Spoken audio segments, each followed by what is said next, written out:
c'est une fierté d'assumer cette fonction-là. Après, je trouve qu'elle se passe dans des conditions qui ne sont pas très joyeuses. C'est à la fois la nouvelle la plus importante de la semaine, c'est la descente en Ligue 2. Et ça se fait suite à la démission d'un président. Donc rien n'est réuni pour en faire une fête. Par contre, je vais en assumer les responsabilités et la fierté qui va avec d'être un président d'un club comme le Stade Malherbe. Quand on est un chef d'entreprise normand, on est passionné de foot depuis toujours et qu'on prend les rênes du club phare de la région, c'est quand même un petit aboutissement quelque part. Pas du tout. Il n'y a aucun aboutissement là-dedans. C'est rigolo parce que je repensais ce matin. La première fois que je fais un match officiel, je crois que je suis en poussin, c'est ici. Je viens jouer à Coutances contre le Stade Malherbe, je pense qu'on perd 10-0 et on repart. Donc c'est un petit clin d'œil rigolo, mais il n'y a aucun aboutissement et on va se mettre au travail et en équipe et rien d'autre. Au travail, parce que c'est un chantier qui attend le Stade Malherbe, là. C'est un peu le brouillard, en tout cas vu de l'extérieur. C'est paradoxal parce que la maison Stade Malherbe va bien, l'entreprise Stade Malherbe va bien, il y a eu beaucoup de changements et il y a une espèce de dynamisme de jeunesse qui est arrivée et qui est en pleine forme. Au centre de formation, ça va aussi très bien. Et puis bien sûr, c'est les résultats de l'équipe Fagnon, l'équipe première qui masque tout. Donc là, il y a un chantier. On a beaucoup de travail, je trouve, dans le professionnalisme. Globalement, sur la section professionnelle, on doit faire preuve de plus de professionnalisme. L'idée, c'est quoi? C'est déjà de l'annoncer dans les prochaines heures, le nom du futur entraîneur? Pas dans les prochaines heures, parce que c'est trop important pour se précipiter.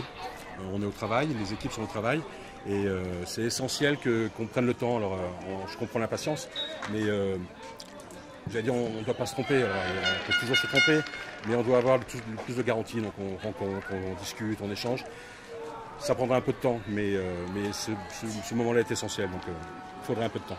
On vous a quitté il y a 2 ans et demi, vous étiez le président d'un club à succès, d'un club amateur. C'est quand même un changement de dimension ou c'est la même recette? Ça n'a rien à voir, parce que un club amateur comme Grandville est basé sur le bénévolat. Et là, on est dans un truc professionnel avec des salariés, avec des structures qui n'ont absolument rien à voir. La seule chose commune, par exemple, c'est une journée comme aujourd'hui, un tournoi avec des enfants. Donc ça, c'est commun au foot amateur et au foot professionnel. Pour le reste, ça n'a rien à voir. Est-ce que le chantier qui vous attend quand même, il est compliqué? L'effectif, il va changer, il n'y a pas d'entraîneur.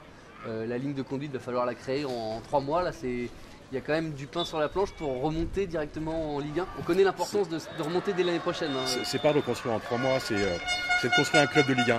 C'est ça ce qu'on doit faire au Stade Malherbe. Les fondations d'une maison, on attend que la dalle est sèche, on attend que les agglos soient bien montés. On en est là, donc on peut faire un coup de com' en disant qu'on va remonter l'année prochaine. C'est pas ça le sujet. Le sujet, c'est de remonter un club de Ligue 1 au Stade Malherbe et appuyer sur le centre de formation. Donc l'enjeu, il est là.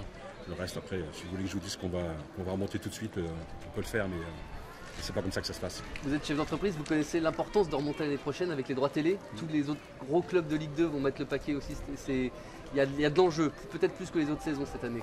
Oui, c'est ce qu'on se dit tous là, mais d'abord, c'est pas des noms qui font du succès, Dieu merci. Et puis, quand même, quand on est au Stade Malherbe, donc on va pas commencer à avoir peur. Donc, non, on va tenir notre place. Ce sera qui l'entraîneur? Celui qu'on va trouver. Non, ce ne sera pas Frédéric Rantz. Ce ne sera pas lui. On a eu des échanges et puis voilà, ça n'a pas fonctionné. Ce ne sera pas Régis Brouard. Et puis on travaille, on a des échanges avec d'autres. Mais Didier Olé-Nicole par exemple, qu'on a rencontré aussi et quelqu'un de très bien avec qui on va pouvoir rester en contact. Mais on a besoin d'élargir encore le champ de nos échanges. Et je comprends l'impatience encore une fois. Mais ce moment-là est essentiel. Donc on prendra encore quelques jours.